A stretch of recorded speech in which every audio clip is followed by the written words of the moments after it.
नीलम की शादी को अभी 3 महीने हुए थे। तब से वह सावन के महीने में अपने मायके आई थी।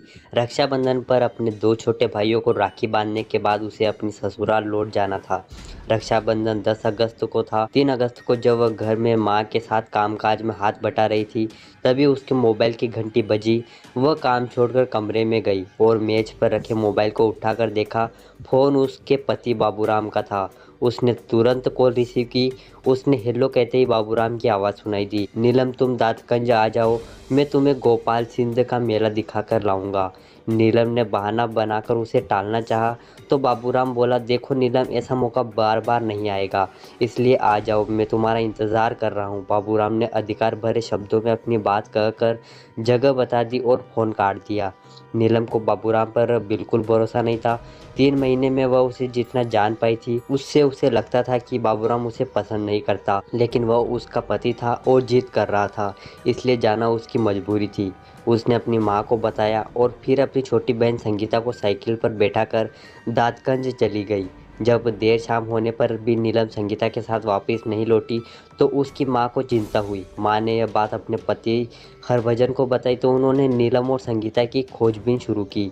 नीलम की ससुराल में फ़ोन करके पता किया, तो वे दोनों वहाँ भी नहीं गई थी। बाबूराम भी घर पर नहीं था। हरभजन का परिवार बदायूं जिले के थाना दातगंज क्षेत्र के गांव केशापुरा में रहता था। उसकी 2 बेटियां थी और 2 बेटे। जब 2 दिनों तक खोजबीन करने के बाद भी बेटियों का कोई सुराग नहीं मिला, तो उसने थाना दातगंज में बाबूराम के विरुद्ध बादवी की धारा 364 के तहत अपहरण का मुकदमा दर्ज करा दिया।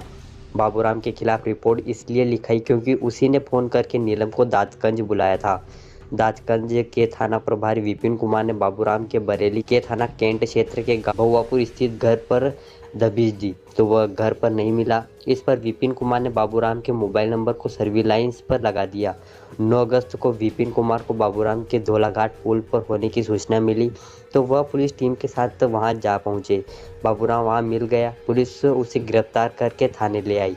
थाने में जब उससे पूछताछ की गई, तो उसने बताया कि उसने अपनी पत्नी नीलम और साली की उनके ही दुपट्टे से गला घोंटकर हत्या कर दी और दोनों की लाशें डक्का गांव में उसके मामा के गन्ने के खेत में पड़ी है। डक्का गांव दातगंज से 40 किलोमीटर की दूरी पर था और जीरा बरेली के थाना विशारगंज क्षेत्र में आता था। थाना प्रभारी विपिन कुमार अपनी टीम के साथ उसे लेकर विशारतगंज गए। वहां से वह स्थानीय पुलिस के साथ डक्का गांव पहुंचे।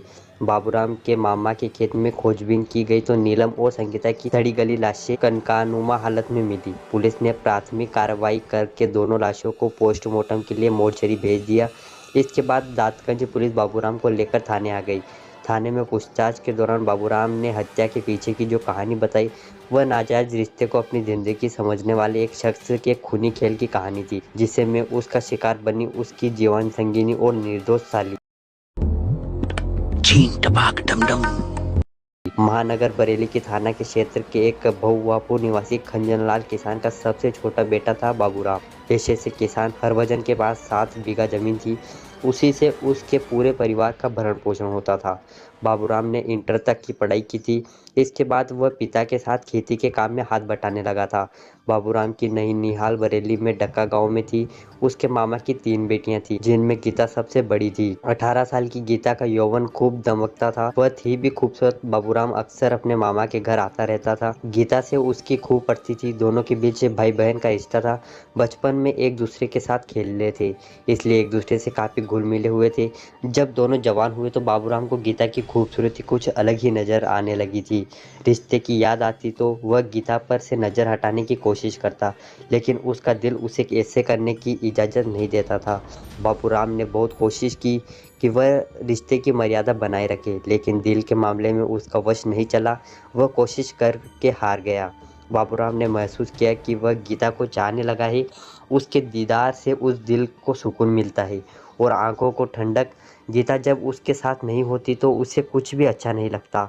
उसके बिना जीने की कल्पना करना भी बेईमान है, लेकिन गीता का साथ पाने की उसकी इच्छा तभी पूरी हो सकती थी, जब वह भी प्यार का जवाब प्यार से देती। काफ़ी सोच विचार के बाद बाबूराम ने फैसला किया कि वह गीता से अपने दिल की बात जरूर कहेगा। गीता की वजह से बाबूराम अधिकतर अपनी ननिहाल में ही पड़ा रहता था। बराबर उसके संपर्क में रहने के कारण गीता भी उसके आकर्षण में बंसी गई थी। बाबूराम के साथ रहने पर उसे भी दुनिया दुनियादारी की सुध नहीं रहती थी। एक दिन गीता अपने कमरे में बैठी हुई थी, तभी बाबूराम आ गया। वह मन ही मन ठान कर आया था कि गीता से अपने दिल की बात जरूर कहेगा। वह उसके पास बैठते हुए बोला, गीता, आज मैं तुमसे कुछ कहना चाहता हूँ। क्या कहना चाहते हो, बताओ, गीता ने उत्सुकता से पूछा। मुझे डर है कि तुम मेरी बात सुनकर नाराज हो जाओ। पता तो चले ऐसी क्या बात है जिसे कहने से तुम इतना डर रहे हो। गीता, मैं तुमसे प्यार करने लगा हूँ, क्या तुम मेरे प्यार को स्वीकार करोगी? बाबूराम ने गीता का हाथ अपने हाथ में लेकर ही झटके में बोल दिया। गीता बोली, क्या? सुनकर गीता चौंक पड़ी। उसे एकाएक अपने कानों पर भरोसा नहीं हुआ। हाँ गीतू, मैं तुमसे प्यार करने लगा हूँ और तुमसे शादी करना चाहता हूँ। ये कैसी बात कर रहे हो तुम अच्छी तरह से जानते हो हमारे बीच भाई बहन का रिश्ता है। गीतू, मैं ना कभी भी तुम्हें बहन की नज़र से नहीं देखा। मुझे अपने प्यार की भीख दे दो, मैं तुम्हारे लिए पूरी दुनिया से लड़ जाऊंगा।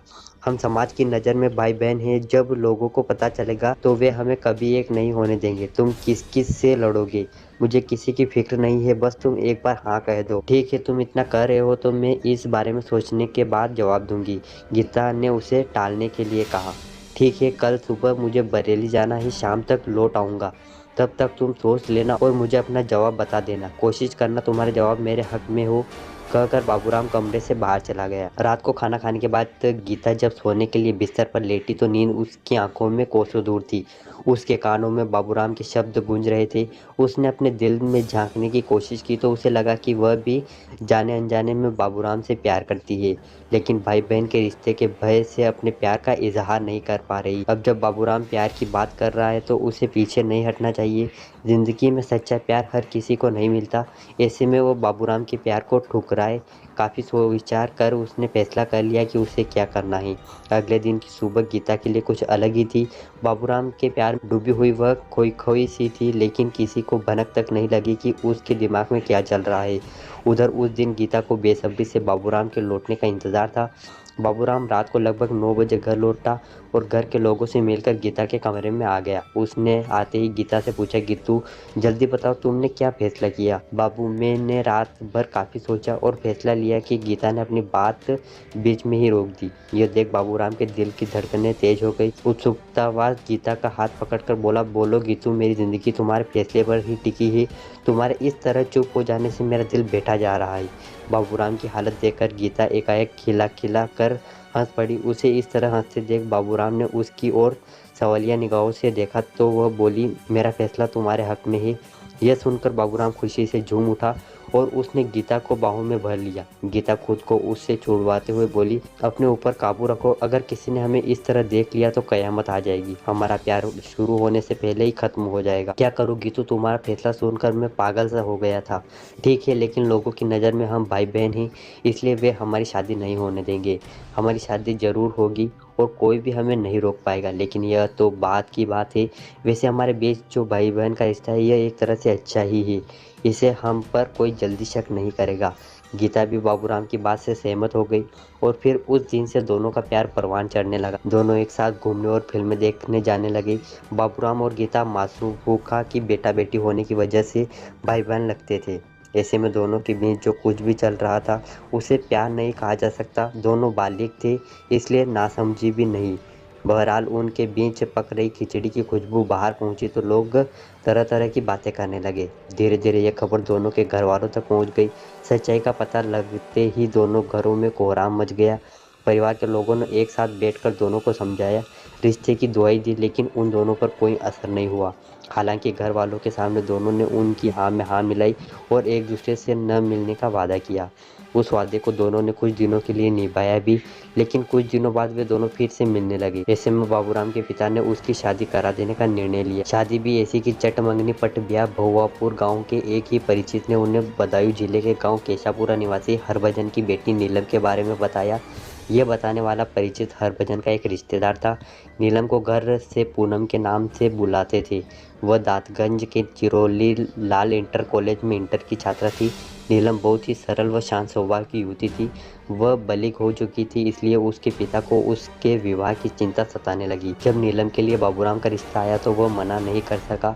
उसके बाद सब कुछ इतना जल्दी तय हुआ कि उसे इतना वक्त नहीं मिला कि बाबूराम और उसके परिजनों के बारे में कुछ पता लग सके। बाबूराम के घर वाले तो कुछ जानना ही नहीं चाहते थे। वह तो जल्द से जल्द उसकी शादी करके उसे बंधन में बांधना चाहते थे, जिससे वह गीता से सारे रिश्ते तोड़ दें। रिश्ता तय होने के बाद इसी साल 16 मई को दोनों का विवाह हो गया। नीलम मायके से विदा होकर अपनी ससुराल आ गई, लेकिन बाबूराम ने उससे कोई रुचि नहीं दिखाई। बाबूराम पर तो गीता की दीवानगी छाई हुई थी। वह किसी हाल में उससे अलग होना नहीं चाहता था। वह अपनी शादी होने से तो नहीं रोक पाया, लेकिन शादी के बावजूद वह नीलम को अपनी जिंदगी की जीनत नहीं जानता था। इसलिए वह उसके साथ बेरुखी से पेश आने लगा।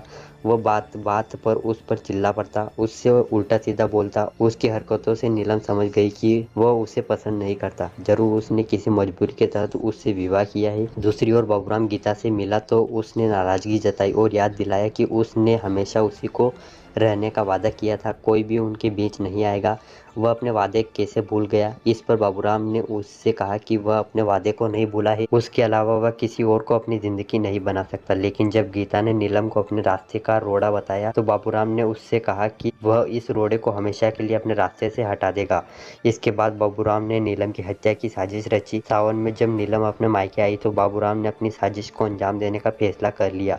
इसके लिए उसने अपनी प्रेमिका के ही गांव और उसके पिता के खेत को ही नीलम का मृत्यु स्थल चुना। 3 अगस्त को बाबूराम के नीलम को फोन करके कहा कि वह दादगंज आ जाए। वह उसको गोपाल सिद्ध का मेला दिखाने के लिए साथ ले जाएगा। नीलम ने आनाकानी की, लेकिन बाबूराम नहीं माना। नीलम को उस पर भरोसा पहले से ही नहीं था, इसलिए उसने अपनी बहन संगीता को साथ लिया और उसे साइकिल पर बैठाकर दादगंज पहुंच गई। वहां पहले से तय जगह पर बाबूराम से इंतजार करता मिला।